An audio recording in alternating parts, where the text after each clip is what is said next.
히브리서 11장 1절로부터 4절 말씀을 다 같이 봉독하시겠습니다. 믿음은 바라는 것들의 실상이요 보이지 않는 것들의 증거니 선진들이 이로써 증거를 얻었느니라. 믿음으로 모든 세계가 하나님의 말씀으로 지어진 줄을 우리가 아나니 보이는 것은 나타난 것으로 말미암아 된 것이 아니니라. 믿음으로 아벨은 가인보다 더 나은 제사를 하나님께 드림으로 의로운 자라 하시는 증거를 얻었느니 하나님이 그 예물에 대하여 증언하심이라. 그가 죽었으나 그 믿음으로써 지금도 말하느니라.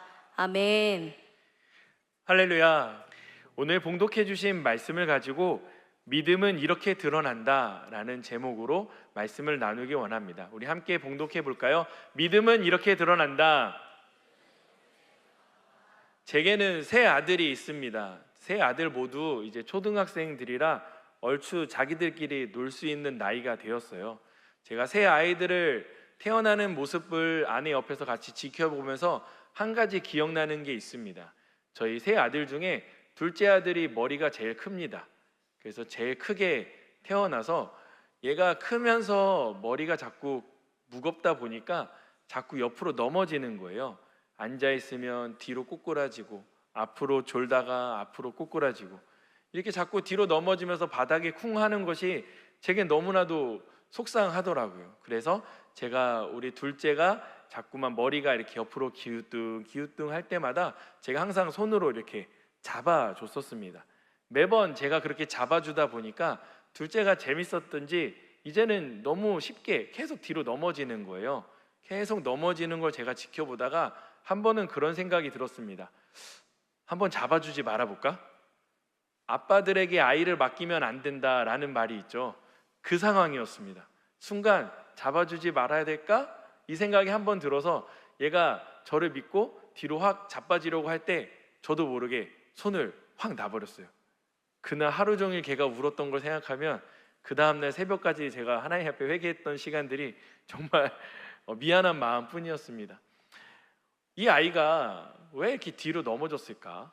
둘째 아이가 왜 이렇게 뒤로 넘어졌을까? 그거는 아빠가 잡아줄 줄 알고 계속 머리를 계속 뒤로 내미는 거예요.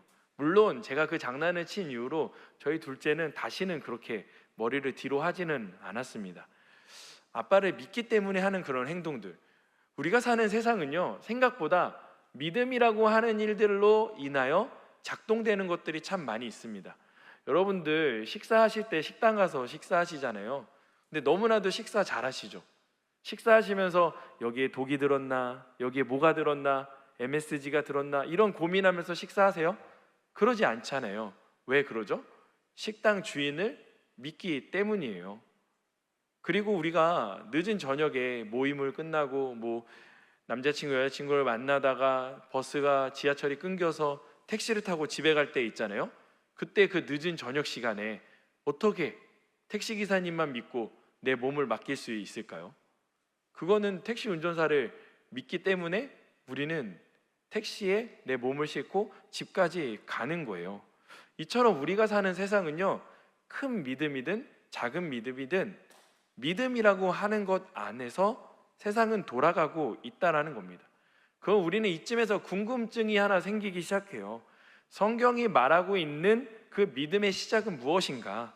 그리고 그 믿음의 시작을 소개할 때 그 주인공은 과연 누구일까? 그리고 우리가 그 믿음의 시작을 조금이나마 이해를 한다면 우리가 사는 세상에서 조금 더 그리스도인으로 믿음으로 살 수 있지 않을까라는 생각이 들었습니다.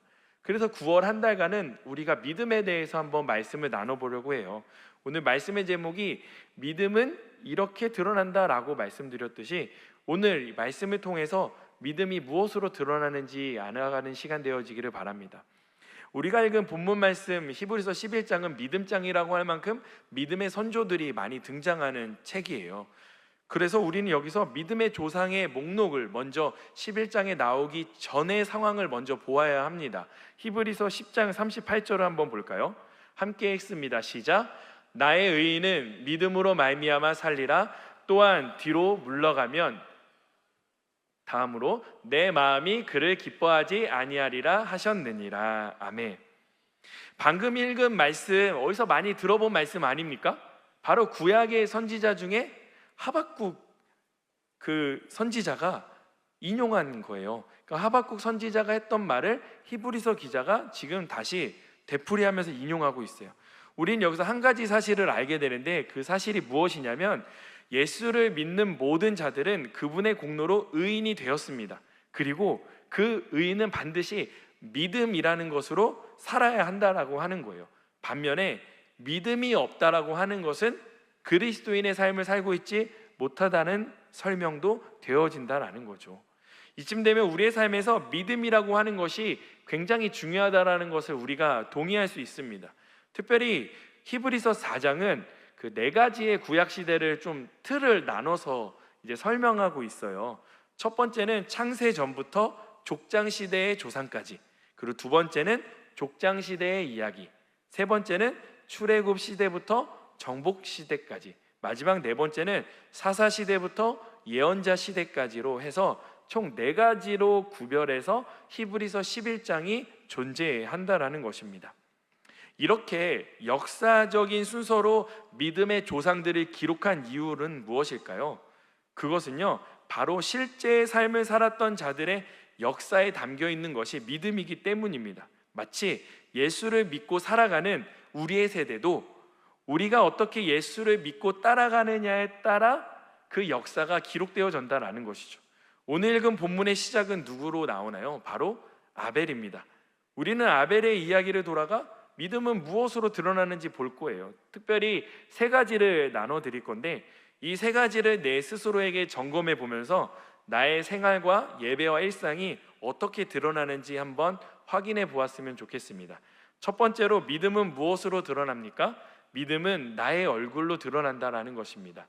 우리 한번 따라해 보실까요? 믿음은 나의 얼굴입니다. 우리 아벨의 이야기가 등장하는 창세기를 한번 읽어보겠습니다. 창세기 4장 3절에서 5절입니다. 세월이 지난 후에 가인은 땅의 소산으로 제물을 삼아 야훼께 드렸고, 아벨은 자기도 양의 첫 새끼와 그 기름으로 드렸더니 야훼께서 아벨과 그의 제물은 받으셨으나 가인과 그의 제물은 받지 아니하신지라. 가인이 몫이 분하여 안색이 변하니. 아멘. 가인과 아벨의 제사를 보면 우리는 항상 이런 생각이 듭니다. 땅의 소산으로 드리는 소제도 있고 짐승을 잡아 번제로 태워드리는 이 번제도 있는데, 왜 하나님은 짐승을 잡은 아벨의 제사만 받았을까라는 의문인 것이죠. 그러면서 어떤 분들은 하나님께서 피의 제사를 더 좋아하신다고 해석하시는 분도 있습니다. 그러나 우리는 말씀 속에서 한 가지 단서를 발견할 수 있어요. 창세기 4장 5절에 이렇게 기록되어 있습니다. 가인과 그의 제물은 받지 아니하신지라 가인이 몹시 분하여 안색이 변하니. 5절에 보면 자신의 제사를 받지 않았던 가인이 하나님 앞에서 몹시 분했다라고 기록하고 있습니다. 창세기를 보면 가인과 아벨의 제사에서 하나님은 다른 특별한 이유가 없이 아벨의 제사만 받으시는 것처럼 보입니다. 심지어 히브리서에서 말하는 믿음에 관련된 내용이 창세기 4장에서는 전혀 등장하지도 않습니다. 그러면 우리는 이 부분을 어떻게 이해해야 할까요? 물론 히브리서의 말씀처럼 믿음으로 드린 아벨의 제사를 기뻐하신 것은 맞아요. 그러나 창세기의 내용만 보았을 때 하나님은 가인의 제사를 거절하면서 그분의 마음을 드러내셨습니다. 어찌 보면 아벨의 제사만 받았을 때 가인이 어떻게 행동하려고 했는지를 하나님께서 궁금해하셨을 수도 있습니다. 그리고 하나님은 그가 믿음의 제사로 조금 더 하나님께 온전한 제사로 드리기를 원하셨을 수도 있습니다. 그러나 하나님께서 장자인 자신의 제사를 기뻐하지 않게 될 것을 알게 된 가인이 순간 얼굴을 붉혔다라는 거예요. 얼굴을 붉혔어요. 자신의 불만을 하나님께 표출하면서 얼굴 표정을 숨기지 못했다라는 것이에요. 사람의 얼굴은요, 그분의 인생을 나타낸다고 합니다. 세상 사람들은 관상을 이야기하죠. 얼굴을 보면서 점을 친다고도 합니다.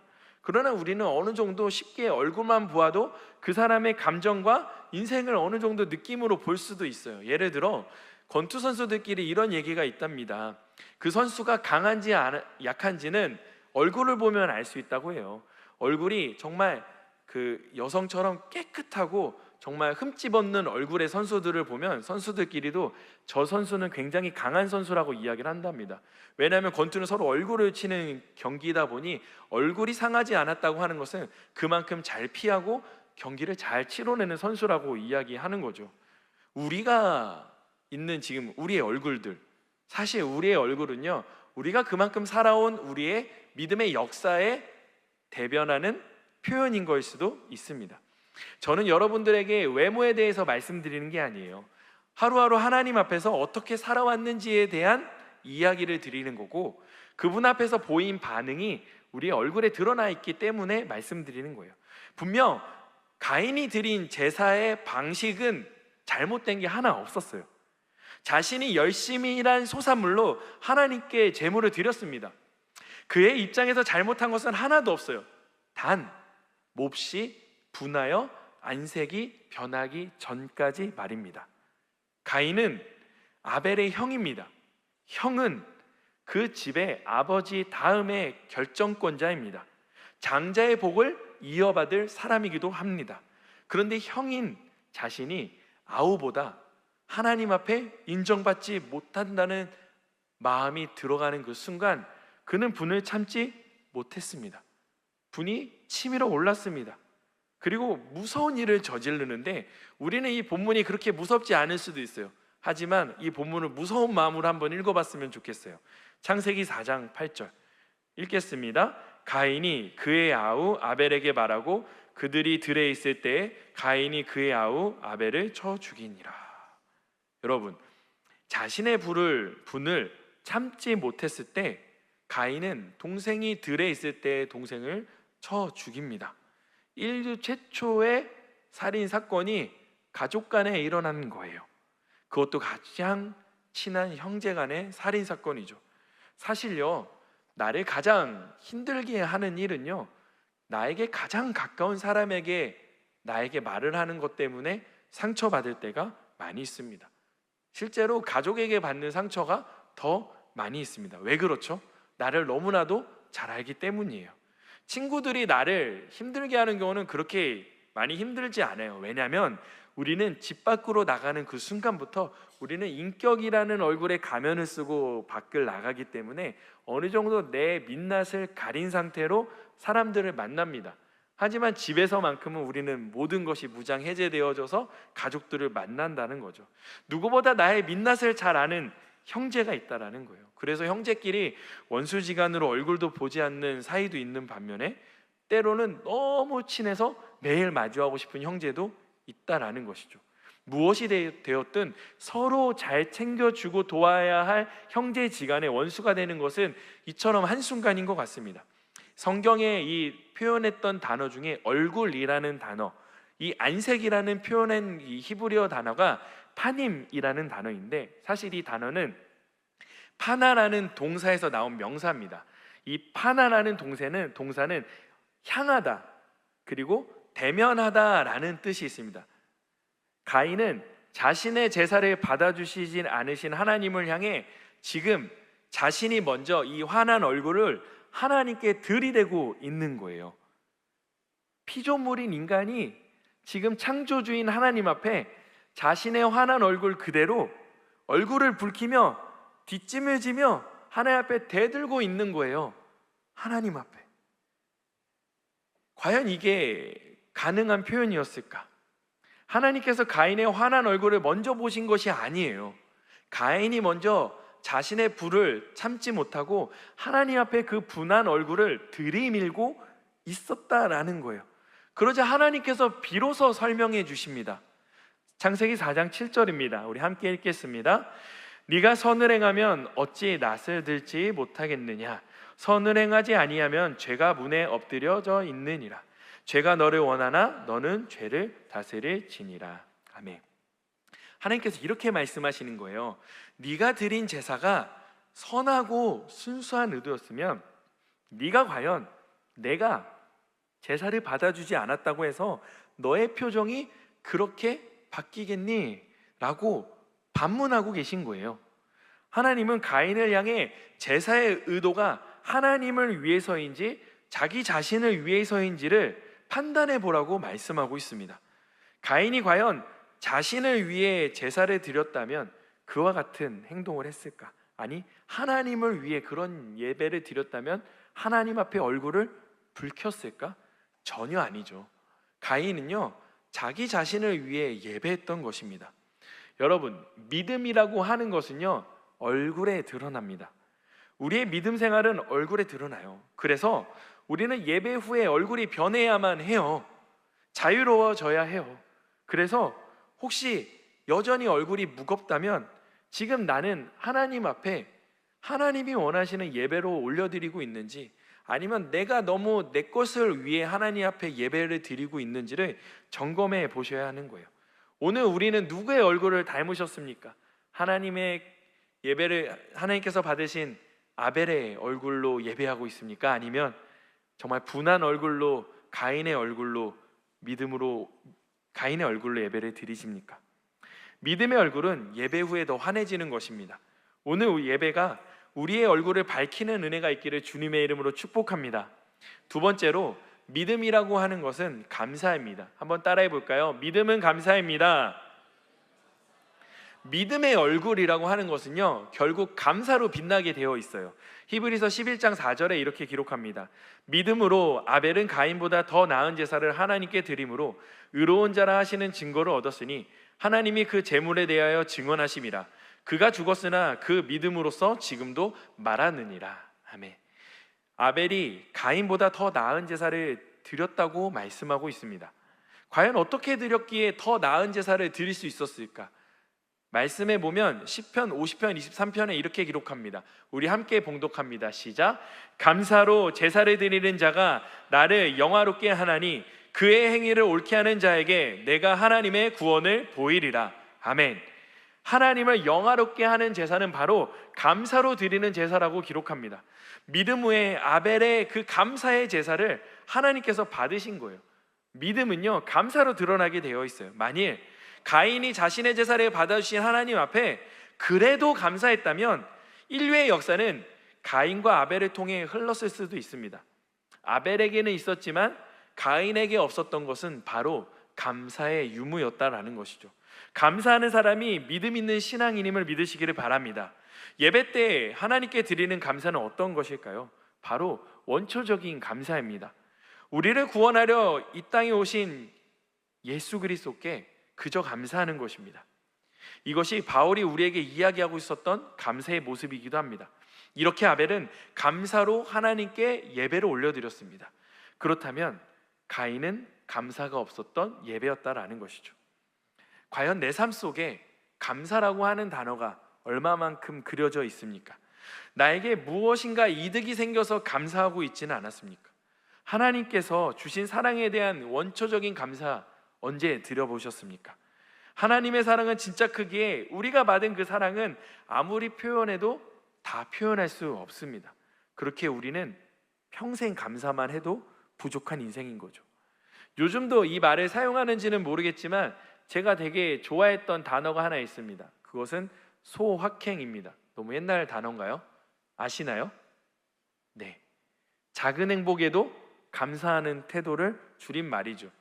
그러나 저는 이 소소하지만 확실한 행복을 누리는 삶이 우리 삶의 믿음의 태도를 만드는 것이라고 생각합니다. 세상은 이 소확행을 소비해서 찾습니다. 우리는 작은 일상에서 감사로 찾는 것이에요. 이런 것이죠. 아침에 일어나서 눈을 떠서 일어날 수 있음에 감사. 입맛이 좋아서 밥을 2그릇 먹을 수 있어서 감사. 함께 예배할 수 있는 내 옆에 친구가 있어서 감사. 그냥 일상에서 감사로 시작하는 거예요. 그래서 저는 그러니까 인별그램이나 SNS를 잘 하지 않습니다. 왜냐하면 그것을 볼 때마다 의미 없는 새로 고침처럼 느껴지기 때문입니다. 대부분의 사진은 자신을 자랑하고 드러내고 싶은 것들을 올립니다. 그러나 그렇지 못한 나의 인생과 삶을 비교하는 그 순간 감사보다는 불평이 먼저 나오게 되더라고요. SNS를 어떻게 사용하느냐에 따라 감사할 수도 불평할 수도 있는 것 같습니다. 비교하는 순간 감사가 사라지는 것을 주의해야 합니다. 우리는 비교 대신 하나님의 자녀로 살아갈 수 있게 됨에 감사하는 마음이 더 필요한 시대를 살고 있음을 믿으시길 바랍니다. 여러분, 아벨의 믿음이 감사로 드러났듯 오늘 우리의 믿음도 감사로 드러나시기를 주님의 이름으로 부탁을 드립니다. 마지막으로 세 번째인데요, 그 감사의 뿌리가 바로 전적인 신뢰에 있다라는 것입니다. 한번 따라해 보실까요? 믿음은 전적인 신뢰입니다. 창세기 4장 3절에서 4절을 보면 이렇게 기록합니다. 세월이 지난 후에 가인은 땅의 수산으로 제물을 삼아 야훼께 드렸고 아벨은 자기 양의 첫 새끼와 그 기름으로 드렸더니 야훼께서 아벨과 그의 제물은 받으셨으나. 지금 읽으신 본문의 특이점은 아무것도 없습니다. 가인은 땅의 소산으로 드렸고 아벨도 자신의 양으로 드렸습니다. 차이라고 하면 제물의 차이밖에 없습니다. 하나님은 처음에 말씀드렸지만 제물의 구별을 받으시는 분은 아닙니다. 피해 제사만 좋아하시는 분도 아닙니다. 땅의 소산물을 귀하게 여기지 않으시는 분도 아닙니다. 하나님은 모든 만물을 통치하시고 사랑하시는 분이기 때문에 피해 제사든 땅의 소산물의 제사든 그것의 경중을 따르실 분이 아닙니다. 그럼 어떤 차이가 있었던 거죠? 바로 가인과 아벨, 예배를 드린 사람의 차이라는 것입니다. 가인과 아벨은 같은 어머니와 아버지 밑에서 태어났지만 둘의 성격과 품행은 너무나도 달랐습니다. 하나님께서는 형제의 제사 중 동생인 아벨의 제사만 받으셨던 이유가 분명히 있었다라는 것입니다. 그렇다면 가인과 아벨의 차이점은 무엇이죠? 히브리서 말씀에 믿음으로 아벨이 드렸다고 나와 있습니다. 그렇다면 가인은 믿음이 없었을까요, 여러분? 아니에요. 믿음이 없는데 어떻게 제사를 드려요? 가인도 믿음이 있어서 예배를 드렸어요. 둘 다 믿음이 있었어요. 그러나 믿음은 있었지만 진정한 의미에서 믿음은 없었다라는 것이에요. 그것은 가인은 하나님을 신뢰하지 않았고 자기의 방식과 재물을 신뢰했다라는 것입니다. 신뢰라고 하는 것은요, 굳게 믿고 의지한다라는 표현이 있습니다. 조금 더 구체적으로 어떤 것이 저와 여러분들에게 적용이 될까 고민했었는데 이 신뢰라는 단어를 저는 이렇게 표현하고 싶습니다. 그리 아니하실지라도 라는 태도라는 것입니다. 그리 아니하실지라도. 아벨은 하나님에 대한 믿음과 신뢰가 전적으로 있었어요. 그는 제사를 드리기에 최선을 다한 후 이 제사를 받으시는 하나님께서 받으시든지 받지 아니하시든지에 대한 판단을 스스로 하지 않기로 선택한 거예요. 다만 그는 자신이 할 수 있는, 자신의 힘을 다하여 할 수 있는 예배의 모습대로 하나님께 제사를 드릴 뿐이며 하나님께서 받으시면 감사, 받지 않으셔도 그렇지 않음에도 감사했다라는 거예요. 즉 아벨은 자신의 제사, 예배를 받으시는 것은 하나님께 전적으로 판단을 맡겨드렸다라는 것입니다. 그것이 아벨이 하나님을 신뢰했던 모습입니다. 그러나 가인을 한번 볼까요? 가인은 자신의 제사를 하나님께서 받으실 줄 믿고 맹신하고 예배를 드렸어요. 만일 가인이 아벨처럼 받아주셔도 감사, 안 받아주셔도 감사, 이런 마음을 가지고 예배를 드렸다면 과연 자신의 제사를 받아주시지 않으신 하나님 앞에 얼굴을 붉히며 똑바로 하나님께 곧게 쳐들고 자신의 불편함을 하나님께 이야기할 수 있었겠습니까? 가인은 믿음은 있었으나 하나님을 전적으로 신뢰하지 않은 것입니다. 우리의 삶 속에도 이 신뢰의 문제가 많이 있지 않습니까? 자녀가 부모를 신뢰하지 않습니다. 부모도 자녀를 신뢰하지 않습니다. 비단 이게 자녀와 부모 간의 문제일까요? 교회 안에서의 봉사도 서로 신뢰하지 못해서 싸우는데 교육자와 성도가 서로 신뢰하지 못해서 불평불만을 하기도 합니다. 믿음을 있어서 예배를 드리는데 왜 내 마음의 무거운 짐은 계속 삶을 누르고 있는 것일까? 그 이유는 하나예요. 믿음은 있지만 진정한 의미의 전적인 신뢰가 없기 때문입니다. 하나님께 나의 모든 것을 맡겨드려야 해요. 나의 학업, 나의 결혼, 나의 취업, 결혼 후에 낳을 나의 자녀까지 내 것이라고 여기는 것이 아니라 하나님의 것임을 신뢰하고 맡겨드리는 것입니다. 제가 예수 그리스도를 인격적으로 만난 후부터 저는 집에 들어가는 날보다 교회에서 밤을 지새우는 날들이 많았습니다. 20살 초반 때 거의 집에서 있기보다는 교회에서 하루 종일 있다가 집에 와서는 잠만 잤던 거예요. 하루 아침에는 여동생이 고3이었는데 여동생이 갑자기 울면서 전화가 왔습니다. 오빠는 교회 오빠고 내 오빠는 아닌 것 같아. 이렇게 전화가 온 거예요. 진짜 생뚱맞게 저한테 그렇게 울면서 전화 오길래 제가 또 이렇게 답변을 잘 못했습니다. 그래서 알았어 하고 이렇게 네, 끊었는데 그때 좀 충격이었어요. 여동생이 저랑 친해서 그런 얘기 잘 안 하거든요. 이게 자기 솔직한 마음 이렇게 잘 안 하고 보통 장난을 많이 치는데 갑자기 오빠는 교회 오빠지 내 오빠는 아니야 하고도 막 펑펑 우는 거예요. 뭔가 고3 때 속상했던 일이 있었던 것 같은데 저는 별로 개의치는 않았었습니다. 근데 다시 생각해 보니까 굉장히 충격적이었어요. 얘가 이렇게 얘기할 일이 없는데. 그래서 고민했습니다. 제가 그 당시 교구 총무를 하고 있었고 선교 팀장을 하고 있었고 그리고 동계수련회를 또 준비하고 있었을 때였어서 그러니까 뭔가 굉장히 바빴어요. 그 당시에 그 총무라는 역할은 교구장님 옆에서 거의 교구장님 역할을 대변해 주는 일을 많이 했었거든요. 그러니까 교회에 거의 살다시피 했었어요.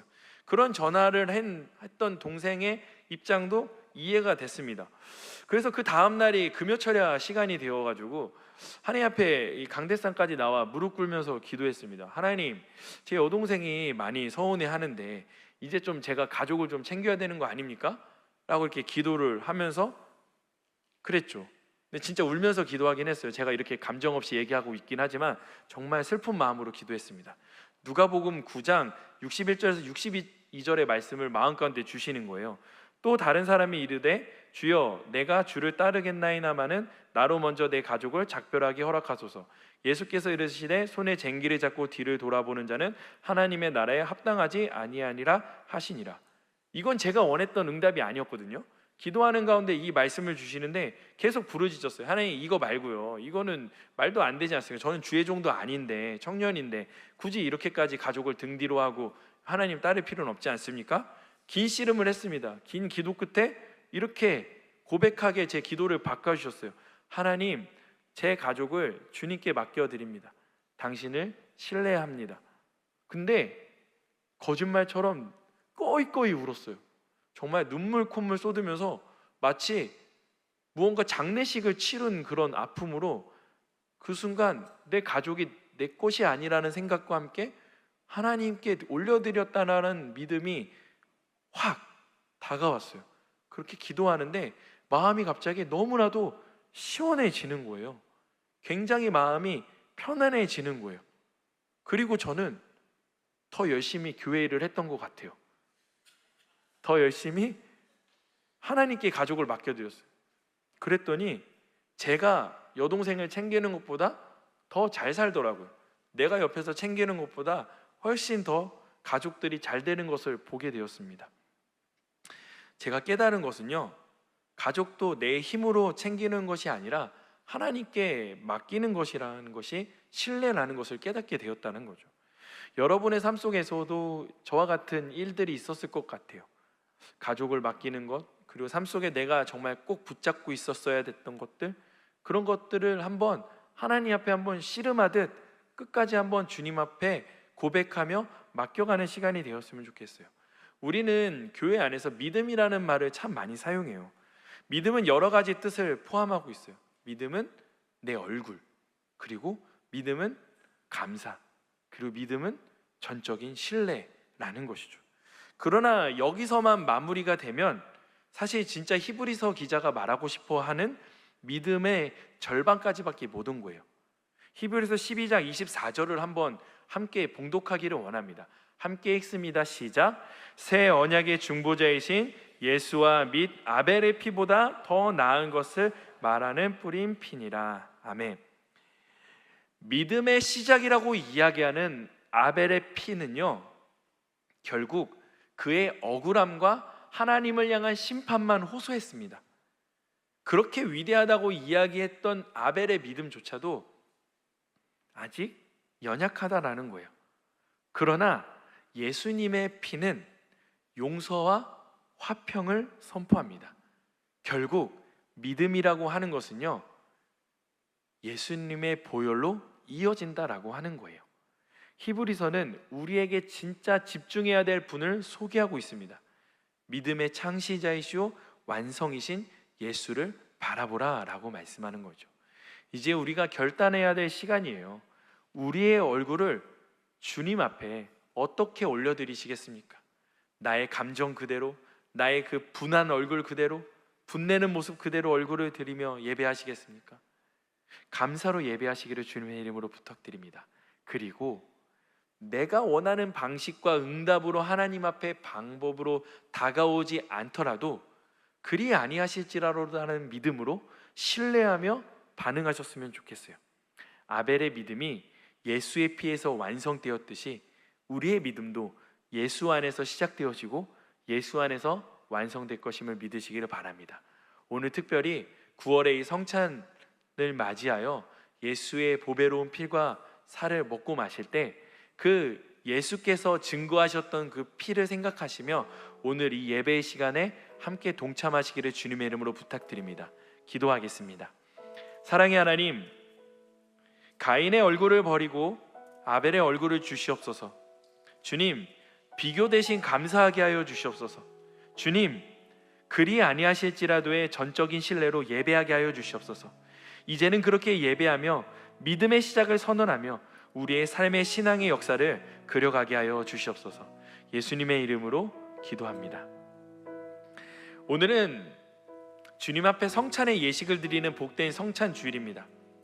예수님께서 친히 깨뜨리신 몸과 흘린 피를 상징하는 떡과 포도주를 대하는 귀한 시간이죠. 이 은혜의 귀한 자리에 참여하면서 우리가 주님의 뜻대로 살지 못한 것, 감사하지 못했던 것, 기도하지 못했고 회개하지 못했던 것들 회개하고 주님 보시기에 부끄러움을 삶을 살았던 것을 주님 앞에 고백하며 믿음으로 성찬에 참여할 수 있도록 우리 함께 이 찬양을 올려드리며 기도하겠습니다. 주의 보좌로 나아갈 때 주의 보좌로 나아갈 때에 어떻게 나가야 할까? 나를 구원한 주의 십자가, 나를 구원한 주의 십자가, 그것을 믿으며 가네. 주의 보좌로 나갈 때에 주의 보좌로 나 여전히 부족하나 그러나 나를 품으신 그 사랑을 의지합니다. 나를 품으신 주의 그 사랑, 그것을 믿으며 가네. 자격 없는 내 힘이 아니, 자격 없는 내 힘이 아니, 오직 예수님의 보혈로 자격 없는 내 힘이 아니, 오직 예수님의 보혈로. 십자가의 보혈, 완전하신 사랑, 십자가의 보혈, 완전하신 사랑, 힘입어 나갑니다.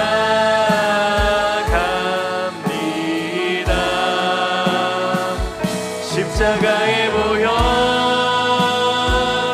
완전하신 사랑, 힘입어 예배하니. 우리 이 시간 말씀을 생각하시면서 성찬을 준비하는 마음으로 주님의 이름 세 번의 주시가 함께 통성으로 기도하겠습니다. 주여, 주여.